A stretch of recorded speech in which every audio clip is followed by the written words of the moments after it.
hallowed be thy name. My Lord, Krishna, the personality of Godhead, let your holy name be glorified. This is our moment. It is not a sectarian, it is very scientific movement. Scientific movement because at the present moment we are all godless, forgotten what is God and what to speak of His name. They do not believe in God and what to speak of His name, fame, His place, His activities, His form, His quality. How we can know? There is no educational system about the science of God. This movement, Krishna consciousness movement, is teaching the science of God. God is absolute.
नमो विष्णुपादाय कृष्णप्रेष्ठाय भूतले श्रीमते भक्तिवेदांत स्वामिन इति नामिने नमस्ते सारस्वते देवे गौरवाणी प्रचारिणे निर्विशेषा शून्यवादी पाश्चात्य देश तारिणे।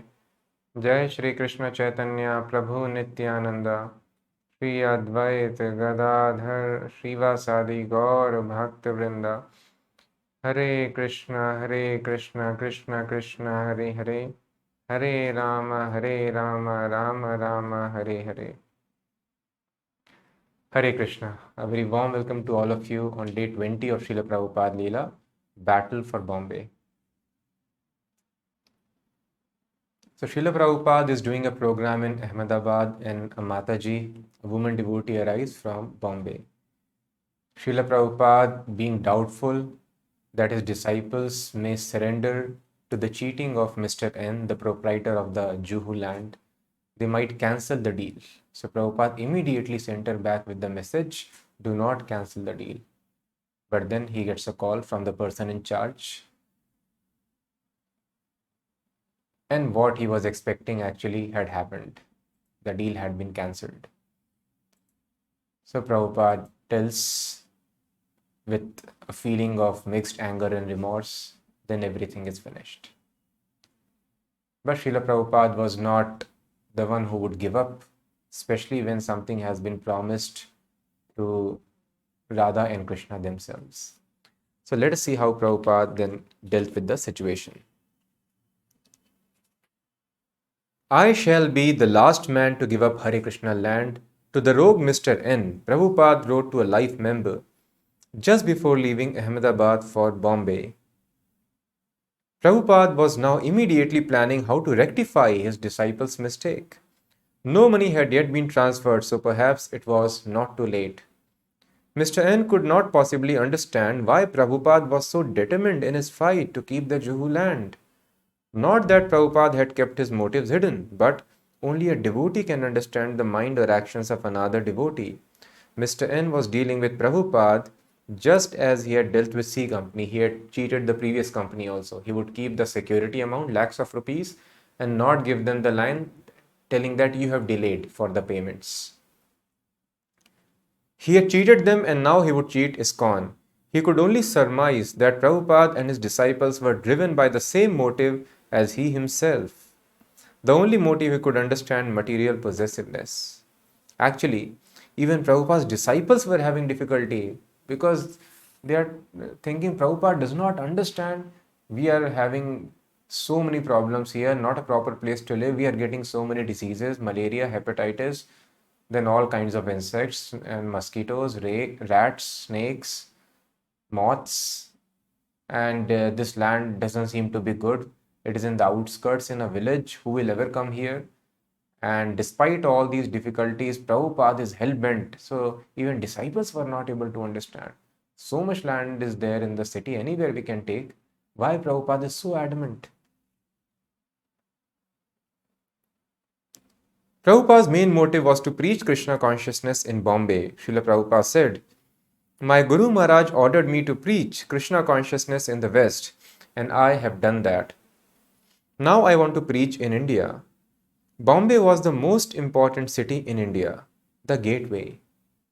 And within Bombay, Krishna had somehow led Prabhupada to this land, where he had begun preaching and brought the deities of Radha and Krishna. In Prabhupada's eyes, the land was suitable for the large, gorgeous temple and international hotel he had planned. Bombay was an important city and required grand temple worship, large festivals, mass prasadam distribution, and a variety of Vedic cultural programs. The Juhu land seemed ideal for a school, a theater, a library, apartments, a Hare Krishna city. So how could Prabhupada retreat from this rogue who was trying to cheat them? There would always be persons opposed to Krishna consciousness, Prabhupada said, but that did not mean the devotee should give in. A preacher had to be tolerant. And sometimes, when all else failed and Krishna's interest was at stake, he had to fight. So sometimes some people would accuse that what are you making these people? Lazy people who are just sitting and doing nothing? So Prabhupada would tell them, in the history of the world, two greatest wars have been recorded. Two greatest world wars. One was recently between the Kauravas and the Pandavas, and another happened during the time of Lord Ramachandra. And in both these greatest wars, the hero was a Vaishnava, Lord Hanuman and Arjun. So Prabhupada told, in due course of time, you will see what is a Vaishnava. So yes, Vaishnava is simple, Vaishnava is very, very tolerant, but when it comes to protecting Krishna's interest, Vaishnava can fight to the best of one's capacity. So thus, those who are novice, very, very beginners in spiritual life, they may try to shun all the emotions, always try to remain neutral. They don't want to ever become angry, they don't want to ever shout, ever fight. Yes, devotees also are like that, but when it comes to protecting Krishna's or devotees' interests, then it is actually the spiritual emotions in play. Spiritual emotions in play, the anger, the anxiety, and all so-called negative emotions, they elevate a person and not degrade. Otherwise, if one shows anger for one's own interest, so this is a catch. So it is the same thing, just like if a person is earning money, that is not bad. But if a person earns black money, then he would be sent to jail. It is very bad. White money, even government would encourage you do it because it is in the interest of government. You give more tax and the country grows. So government encourages, earn more and more of such money. But if a person takes black money, oh, that is discouraged. Don't do that. Purified water, impure water. Purified water is good for body. Impure water, no, it is discouraged. So same thing. If wife is enjoying with neighbor, that is very bad. With the husband, oh, that is good. So thus, the same activity done for one's own interest, it becomes degradation. And the same activity done for Krishna's pleasure, it becomes the very foundation of spiritual advancement. So this activity is not good or bad. Fighting is not good or bad. Sciences, arts are not good or bad. Eating is not good or bad. Even mating is not good or bad. Dharma viruddho bhuteshu kamo asmi bhartarshabha. But Krishna is telling, I am the pleasure when a person engages even in physical pleasures for my service. So thus it is very, very easy to understand. So this is the actual understanding of Krishna consciousness. All the emotions can be rightly dovetailed, all the actions can be rightly done in the service of Krishna. When all else failed and Krishna's interest was at stake, he had to fight.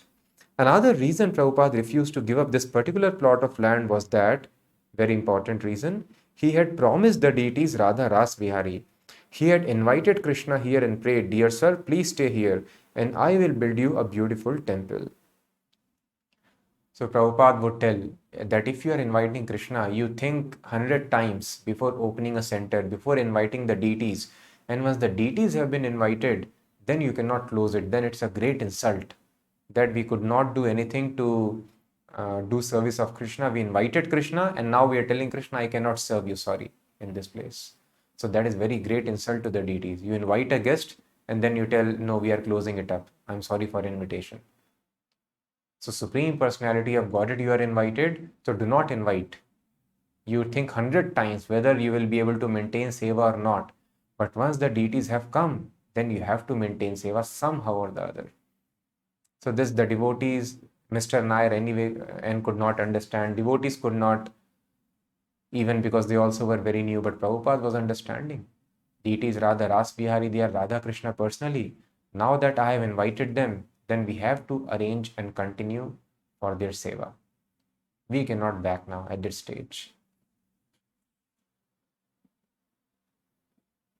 So we cannot go back. He had invited Krishna here and prayed, Dear sir, please stay here and I will build you a beautiful temple. So if using the land for missionary work was the obvious or external reason for Prabhupada's determination to keep his Hare Krishna land, then the internal reason was his personal commitment to their lordships, Sri Radha Ras Vihari. Prabhupada's fighting spirit to keep the land was so keen that he sometimes appeared to be fighting for fighting's sake. He sometimes even compared Mr. N to the demon Kansa in Srimad Bhagavatam, who had repeatedly tried to kill Krishna, just as Kansa had employed many minor demons in his attempts to kill Krishna. So Mr. N had employed demoniac agents like lawyers, friends, and other hoodlums. Krishna's killing of demons like Kansa was his pastime or Leela. He enjoyed it. And Prabhupada, as the servant of Krishna, was fully absorbed in this fighting. He was vigilant, militant.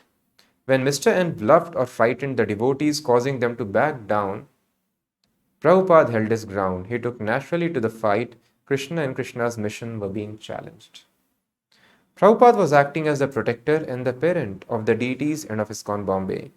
As he had described in the Nectar of Devotion, many great devotees have an eternal relationship with Krishna as his protector.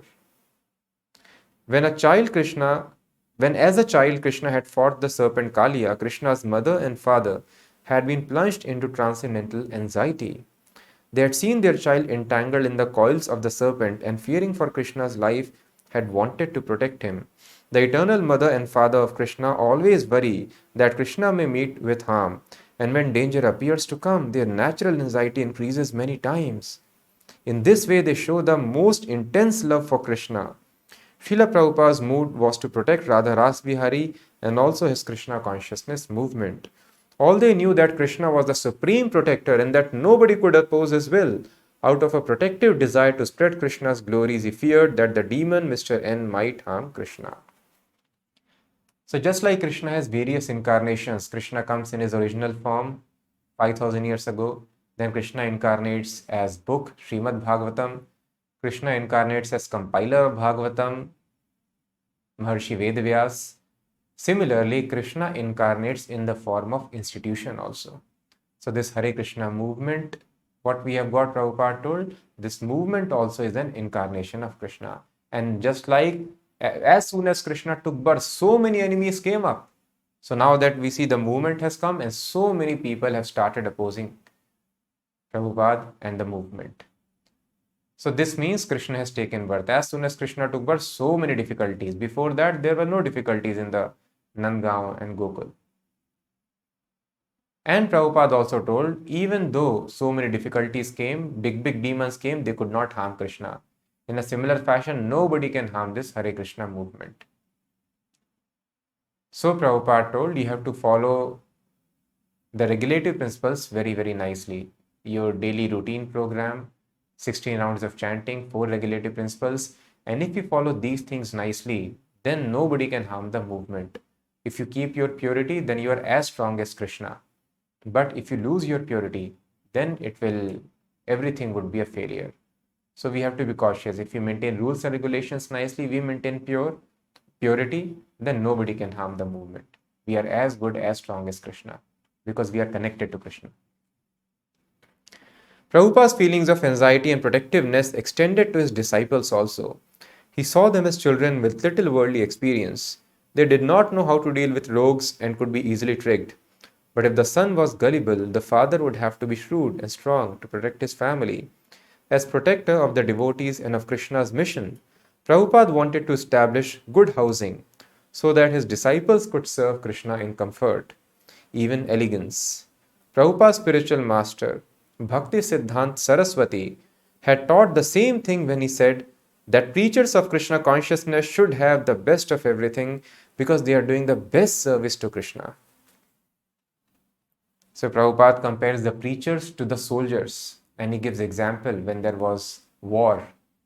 I think Prabhupada quotes of Germany or some other country. So when there was war and there was scarcity of food items in the country, but the soldiers were getting all nice food items including butter and other things because they are of prime importance. They are working just for, they are dedicated for the interest of the country. So all the best resources the country would give to the soldiers.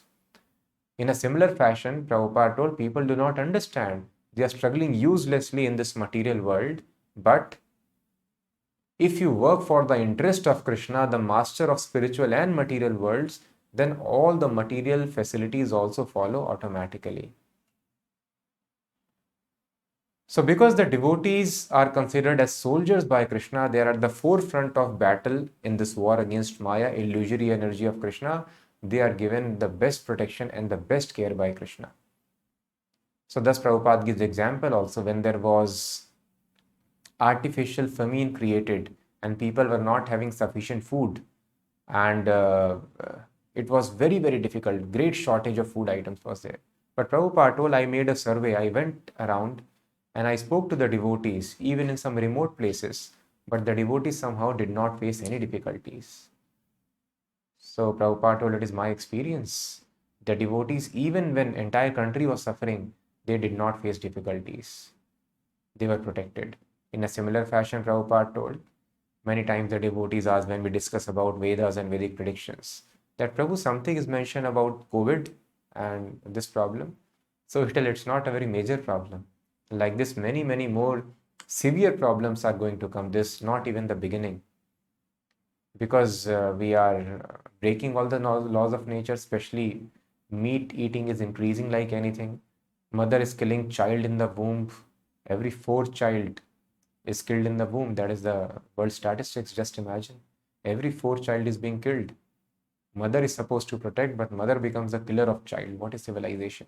And then meat eating, we are eating our brothers and sisters in different dresses.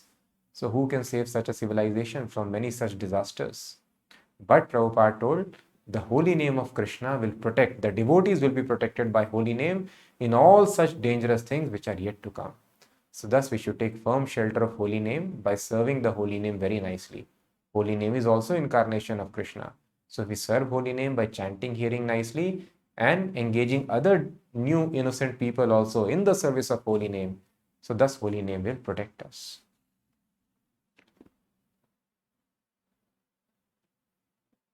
So thus Bhaktisiddhanta Maharaj told, preachers of Krishna consciousness should have the best of everything, just like the soldiers are given the best facilities. So this was Prabhupada's mood. He wanted to give the preachers a very nice place in Bombay.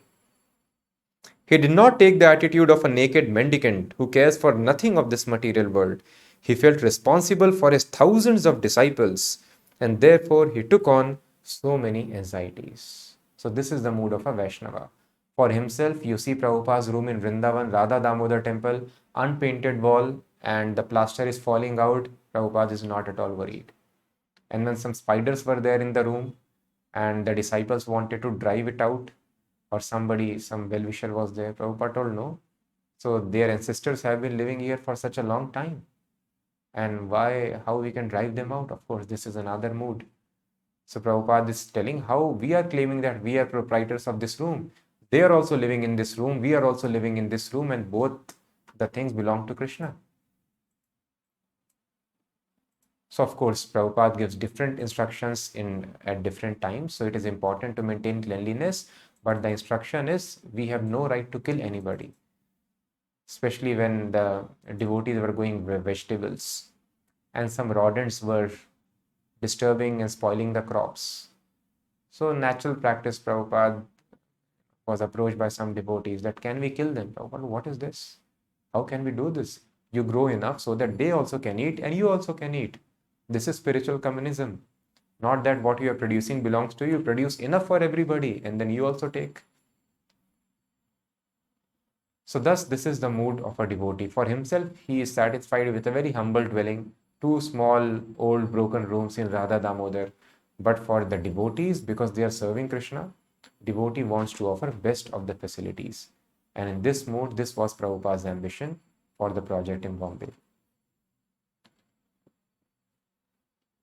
Mr. N could not know what motives were driving Srila Prabhupada, nor could he imagine the ramifications of opposing Krishna and Krishna's pure devotee, even though the danger of such a position had been explained in India's most famous classics, Bhagavad Gita, Srimad Bhagavatam, Ramayana. What happened to these people who opposed Krishna or Krishna's devotee?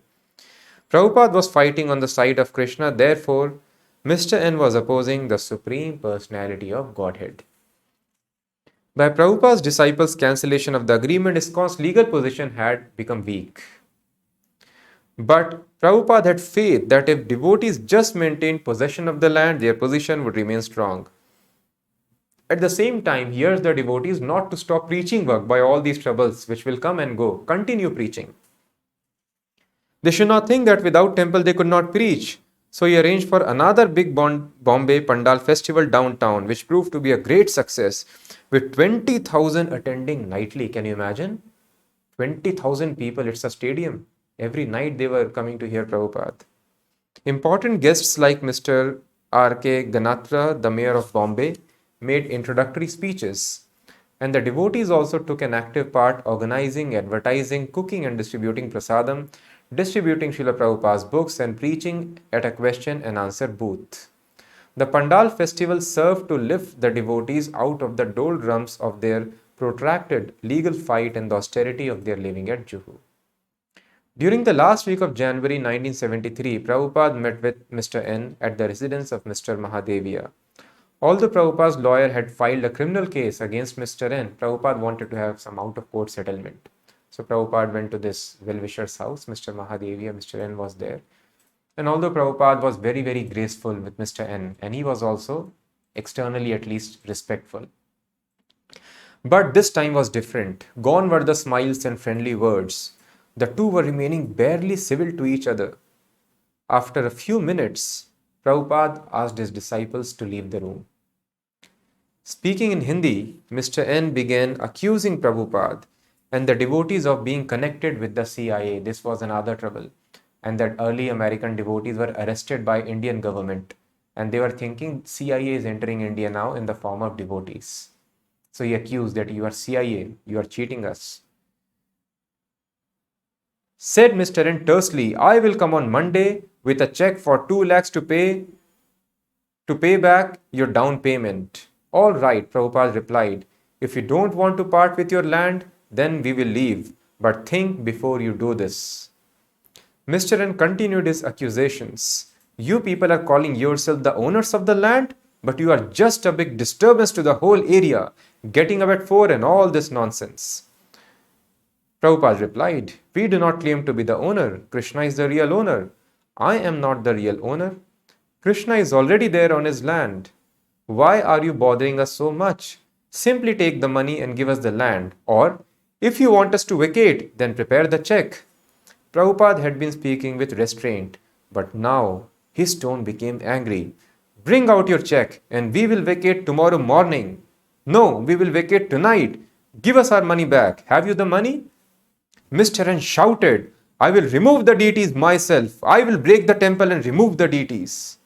Mr. N then stormed out of the room. That week, Mr. N was hospitalized after a severe heart attack, and 2 weeks later, he died. So, thus, we can see the great danger of opposing a Vaishnava. So, it is not one incident by chance, but we have seen by and large that this is a very grievous mistake. This is called Vaishnav Aparadh. When Maharaj Rahugan, he realized that this palanquin carrier, Maharaj Rahugan was a very nice, intelligent king, and he wanted one palanquin carrier. So some of his other servants, they found Jad Bharat, who was Paramhansa, devotee on the topmost platform. But he was completely surrendered to Krishna. This should be the ideal position in the life of a devotee. So he was behaving like a foolish person. So materialists, we want to behave as intelligent. We want to show off our intelligence, our wealth, our skills to others, and thus all the social media profiles are uploaded with so many achievements that we have. But a devotee understands, if I show smartness here, then these people will entangle me or I will entangle. So let me remain like a fool. So in Bhagavatam, you see, one Paramahansa was there. He was lying naked in jungle like a madman, so that nobody can make out. Similarly, Lord Rishabdev, he was roaming around like a madman, sometimes smearing his body with stool and urine, so that people do not disturb him. And people would throw stones at him, spit on him. And he's God himself, but he's showing by example. What should be the life of a devotee? Devotee should understand this world is just temporary, and the only purpose is yena kena prakarena manah Krishna niveshayet. Somehow or the other, mind should be completely absorbed in thoughts of Krishna. So one should not bother very much worrying about temporary fame, temporary wealth, temporary assets, but one should worry about constant meditation upon the lotus feet of Krishna. So these Paramahansas, they roam around, walk around like a naked, like a madman. Shukdev Goswami, all such people, they do not care at all. Shukdev Goswami took birth, walked out of house immediately, and like a madman he was. Similarly, Jad Bharat also, he was roaming around like a madman, and his brothers would give him some uncooked rice, he would eat that, or overcooked rice, he would take that, whatever is there. They would tell him, you guard our fields, he would go there, keep sitting in the field entire day and night. And then some dacoits caught him, they wanted to kill him, offer human being as sacrifice to goddess Kali to get some powers. And when he was being taken, he agreed because he had complete faith in Krishna. I am completely surrendered to Krishna. Anyway, I am thinking of Krishna. Krishna wants to maintain this body, let it be maintained. Krishna wants to destroy, let it be destroyed. And then goddess Kali became so angry that deity broke apart. She came out and killed all those demons, those dacoits immediately. With the same sword, they were about to kill Jad Bharat. Because she cannot tolerate that a great devotee of my master is being killed in front of me. She killed immediately. So this Jad Bharat Maharaj, again he continued like that, completely dependent. So king's servants came, he also went along with them. You have to carry palanquin? Okay, let me go. And he started carrying the palanquin. So just see what is this consciousness, completely dependent, wherever Krishna wants to take me. So of course, unless preaching is required, when preaching is required, then the devotee has to deal with people and has to maintain some standards, just like all these things, modern machines, and otherwise the cities are not very good for devotee. Devotee should live in forest, jungle, simply like that, Vrindavan, Jagannath Puri. But for preaching work, the devotees live in busiest of the cities, wear stitched clothes, and so many other things. But otherwise, a devotee should remain completely without any botheration, without any engagement with the temporary people who are mad thinking, I am this body. Jad Bharat Maharaj, like that, was his consciousness. So he was jumping so that ants don't get trampled. And so king accused him, you foolish man, you do not know? I am king sitting here, you cannot carry the palanquin easily. And when he realized, oh, this is Paramahansa, I made offense, he came down, he fell at his feet and begged unlimited forgiveness. He told, I am not afraid of anything, not the thunderbolt of Indra, not any other, not from the enemies or from any other thing. But I am very much afraid from the curse of Brahmanas. So if we offend a Vaishnava, that is great. That is the greatest mistake we can do in life. The greatest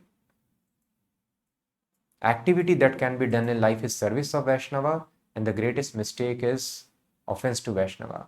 So initially we are sometimes conscious of this fact, but when we become little used to, familiar with the devotees, then we start committing such offenses. But as we discuss, sometimes devotees have seen the people who have been disrespectful, and not just to the full-time devotees, but even anybody who's following sincerely outside, they could not deal properly with them, there is immediate loss, immediate suffering. And those people who do seva, there is immediate benefit. Krishna consciousness does not wait for the results to come after many times, just like the person during Haridas Thakur's time. He accused Haridas Thakur that your nose will fall down. Immediately, in a week or so, he got leprosy and his nose fell down. And then people realize the position of Haridas Thakur. So thus, Vaishnava Aparadh, the result comes immediately. So we should be very, very careful. Even though Vaishnava can have externally many difficulties, Krishna tells in Bhagavad Gita, Sadhu Reva Samantavya, don't find faults in Vaishnava as per his or her past actions. Now, if they are continuously engaged in service of Krishna, even if they engage in very bad, very abominable activity from social standards, still they should not be accused, because they are completely engaged in my service. All those so-called wrong activities, they will stop acting in such a manner in due course of time. Shipram bhavati dharmatma, very soon they will be established on platform of righteous behavior. But still, so long they are behaving badly, one should not accuse them. And what to speak of when somebody directly tries to stop? Even a devotee is behaving badly, such a devotee also should not be made any offenses against. And if somebody directly offends a pure devotee of Krishna, then that is greatest danger. And that is what happened with Mr. N. So immediately, as soon as he spoke, shouted at Prabhupada like this and spoke against Krishna, I will take the deities out personally. Then in a 2 weeks' time, he died. He got heart attack. Mrs. N, although not as legally astute as her late husband, carried on the fight, and her lawyers, eager to collect their fees, pursued even more intently than she the litigation to drive out ISKCON.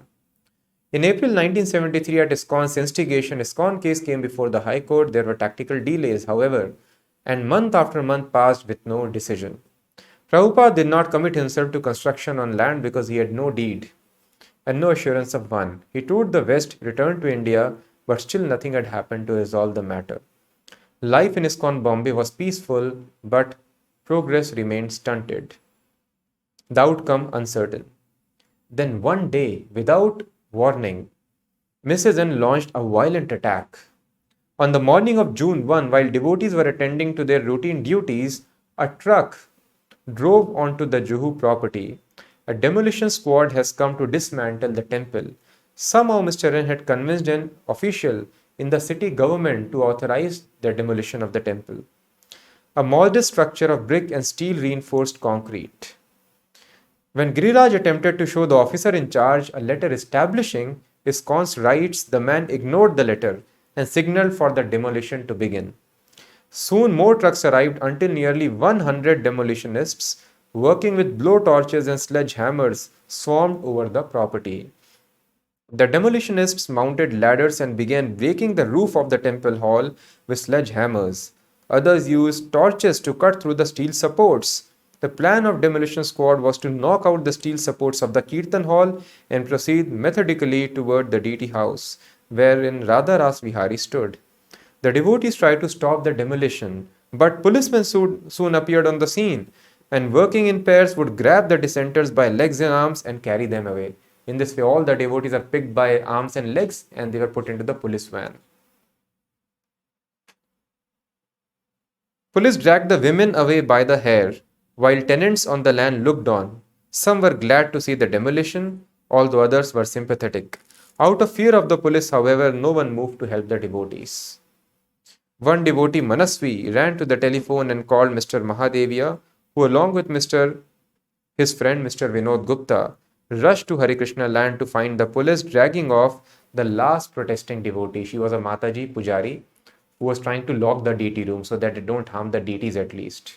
And she punched also a couple of policemen, but not being very strong, and 3 policemen came and they grabbed her by the hair and started pulling. She was the last one. Mr. Mahadevia rushed to the house of a sympathetic tenant, Mr. Acharya, and phoned his brother Chandra Mahadevia, a wealthy businessman and friend of Bal Thakur, the leader of one of the most influential political parties in Bombay. Mr. Chandra Mahadevia informed Bal Thakur of the emergency. At the instigation of a Hindu and under the order of a Hindu municipal officer, a Hindu temple of Lord Vishnu was being demolished. Mr. Thakur in turn informed the municipal commissioner, who denied knowing of any order to demolish the temple, and who in turn phoned the local ward office that had sent out the demolition squad. The ward office sent a man to stop the demolition. The officer arrived around 2 p.m. just as the demolition squad had cut through the last pillars and were dismantling the roof above the deities. So exact lines have not been mentioned here, but he was holding a strong authority in the city of Bombay at that time. And he forced, and the local authorities, we do not know they were bribed or simply by their influence or close relationship, Mrs. Nair had induced them. So when they were hesitant, he told, please do not forget the city belongs to whom. And they got really scared, and then they ordered for the demolition to be stopped. The order to stop the demolition was given to the ward officer in charge, who then stopped the demolition squad. Prabhupada was in Calcutta at the time of the attack, and when devotees reached him by phone, he told them to organize the local ISKCON sympathizers and life members and protest the attack by mass publicity. They should also expose the persons responsible. This would be very effective against Mrs. N and her party. Prabhupada mentioned various life members he thought would help. Mr. Sada Jivatlal, the head of Hindu Vishwa Parishad, should help with publicity, since his organization was a defender of Hindu Dharma and was meant for handling such cases as this. Mr. Sethi should help in preventing further violence. This episode, Prabhupada said, had been part of Krishna's plan, and devotees should not be afraid. And they were in touch with press also. So next morning, the Free Press Journal, it ran an edition with the headline, Unauthorized Temple Demolished by Municipal Authorities.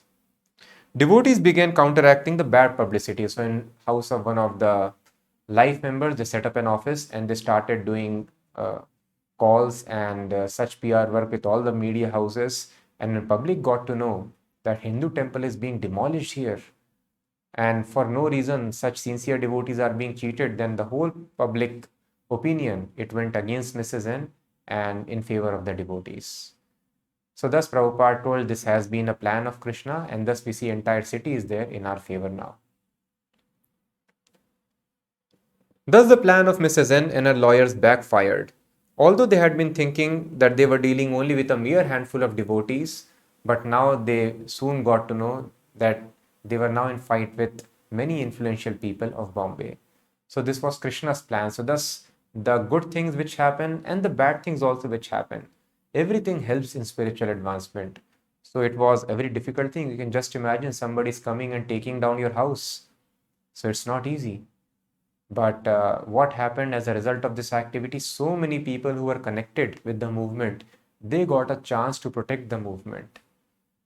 So thus all of them made spiritual advancement, and the movement got publicity and public sympathy as well, and it was erected straight away. So in this way, there is no problem at all. The problems also are a favor because they help many people to protect the movement and thus start their devotional service. The devotees began to see the entire course of events as Krishna's mercy, since many life members were now rendering valuable service to Prabhupada and Lord Krishna. In the past, Prabhupada had stayed in the homes of many life members, preaching to them Krishna consciousness, convincing them of his sincerity and of the noble aims of his movement. These friends and members like Bhagubai Patel, Biharilal Khandelwal, Brijratan Mohatta, Dr. C. Bali, and others were acting not simply out of Hindu sentiment but out of deep respect and affection for Prabhupada.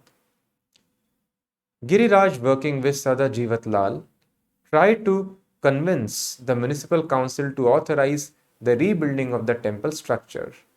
While doing so, however, he discovered that Mrs. N had that very day, Friday, filed for a court injunction preventing ISKCON from rebuilding. Justice Nayan told Giriraj that he did not want to grant Mrs. N's request and that he would hear the devotee's case on the following Monday. This meant that the devotees had from Saturday morning to Monday morning 2 days to rebuild the temple, because when the judge says something, then they cannot do it.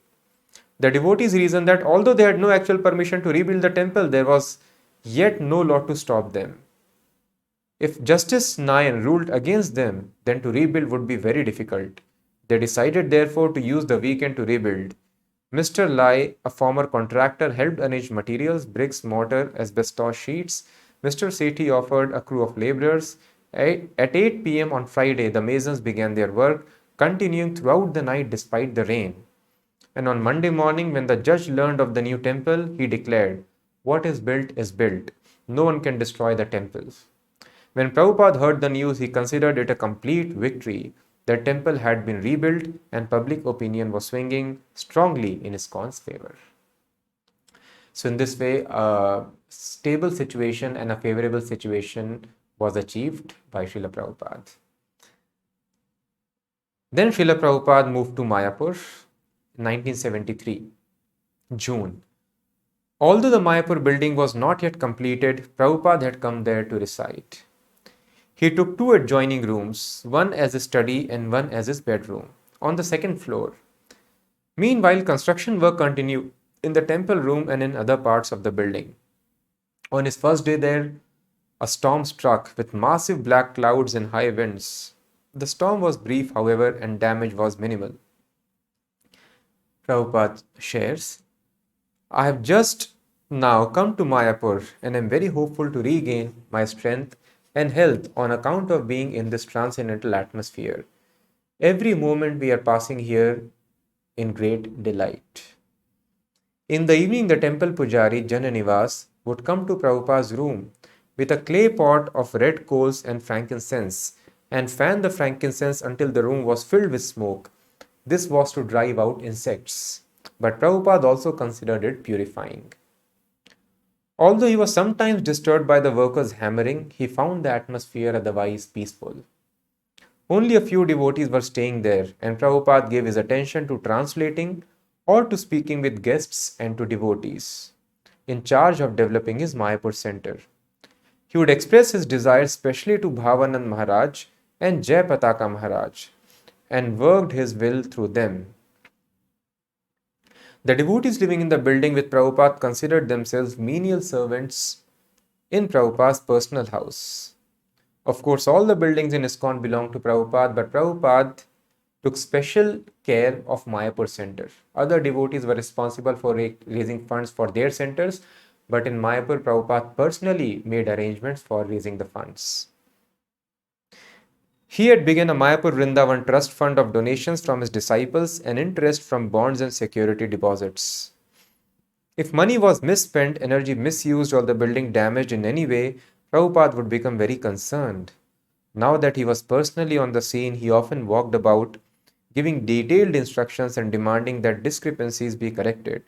The pink and reddish building, if you have seen Mayapur, long building, was like a huge transcendental ship, and Srila Prabhupada, as captain, would walk the wide verandas, giving strict orders to all mates for keeping everything ship shape. Prabhupada felt affection and deep gratitude for those devotees dedicating their lives to the Mayapur project.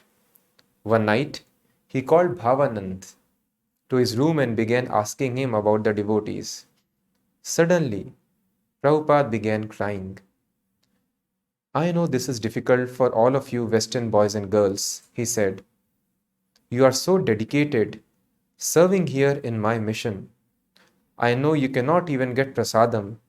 When I think that you cannot even get milk, and that you have given up your opulent life to come here, and you do not complain, I am very much indebted to all of you.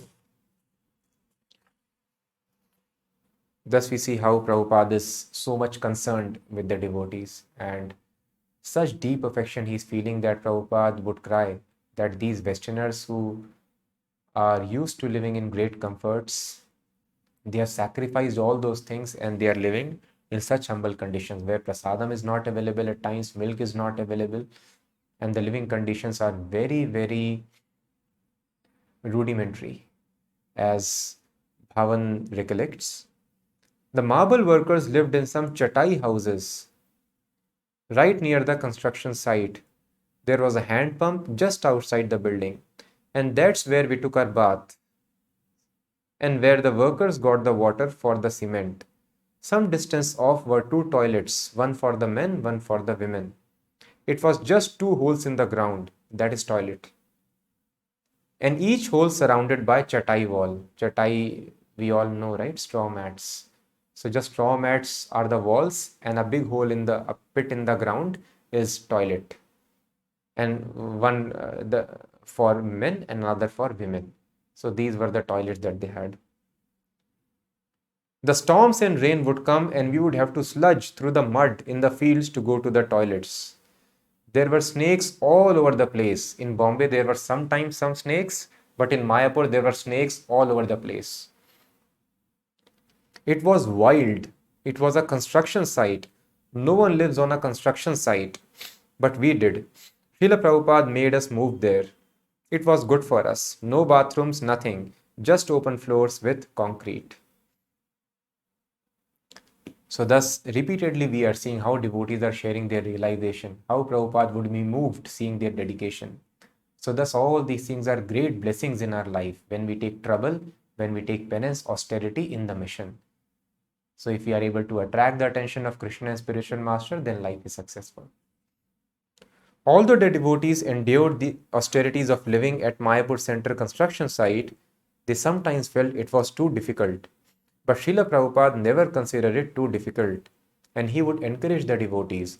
Mayapur is so wonderful, you can live on the air and water alone.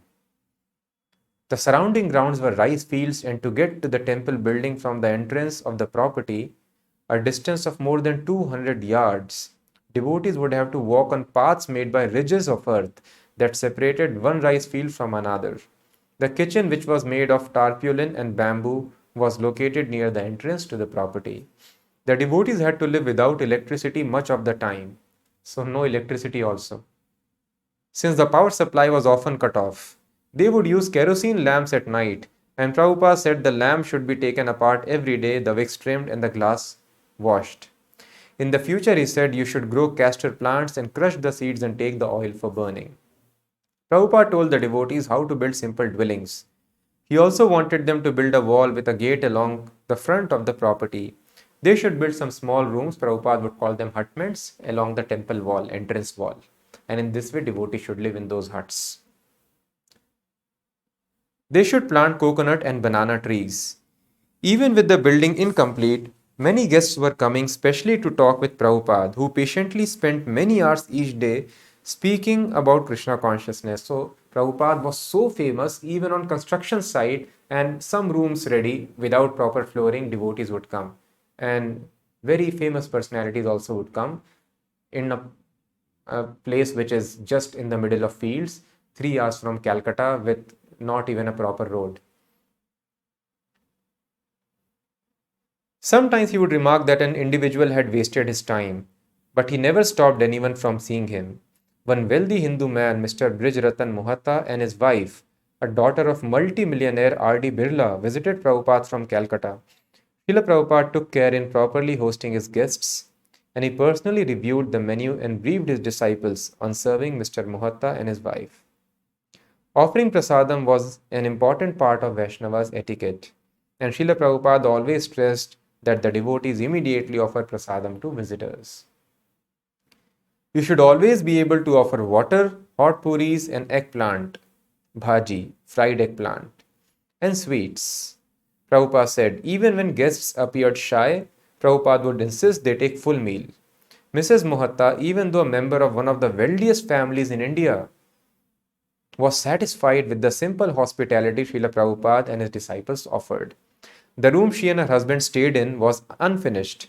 The slate floors hadn't been polished, and the construction work was going on all around, and the devotees could only offer them a mattress on the floor with a pillow.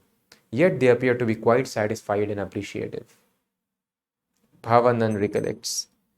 Srila Prabhupada introduced us to many of the details of Indian culture at Mayapur. In 1970 in Los Angeles, he asked me to sew sheets together to make covering for the rug in the room. And then he had gotten down on his hands and knees right next to me and we smoothed out the wrinkles in the sheet. So he had us to do the same thing in Mayapur. So the way Prabhupada was training them, these people do not know that without furniture also sitting can be managed. So rugs on the floor with sewed white bed sheets and some bolsters near the walls. And this was the way of old Indian setup. And they were learning all these things personally from Srila Prabhupada. During this summer visit, Prabhupada further revealed his ISKCON vision for Mayapur development.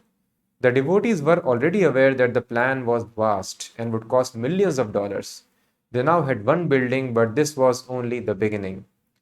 In total plan, this building was almost insignificant. Prabhupada spoke about a colossal temple, its great dome rising above a transcendental city.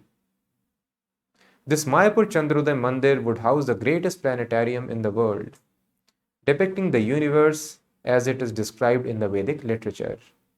To execute such a project, Prabhupada wanted to train his disciples in the Vedic art. So what Prabhupada dreamt of now it is coming to pass, we see. That planetarium is actually going to be inaugurated.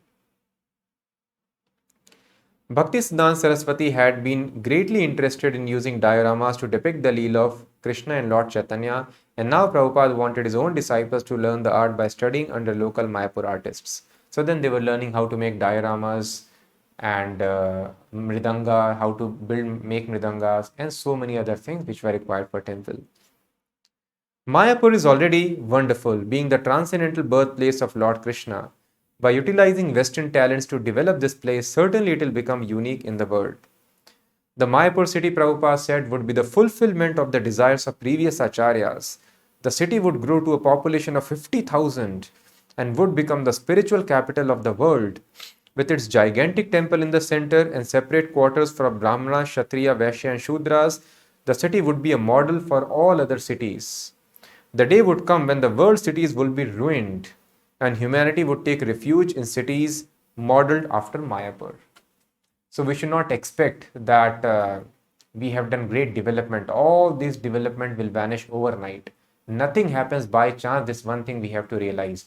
No part in the body is vestigial. Every part has got a function, just like every part in an automobile has got function.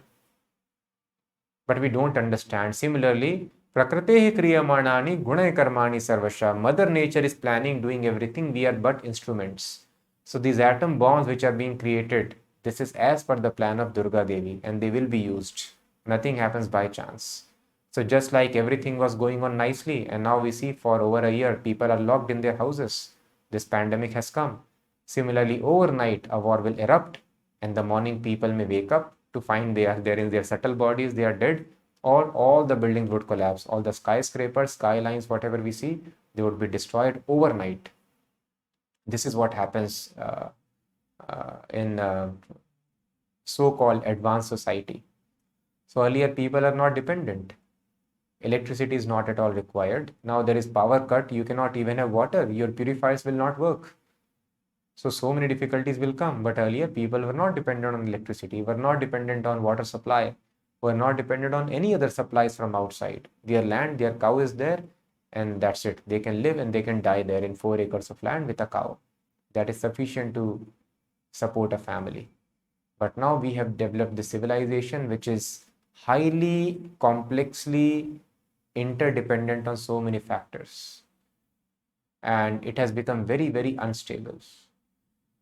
So overnight we can see, and Prabhupada is telling that these cities would be destroyed, and then people would take shelter of such cities modeled after Mayapur.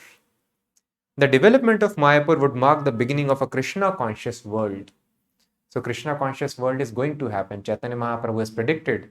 Now in this beginning of Kali Yuga, this is golden period.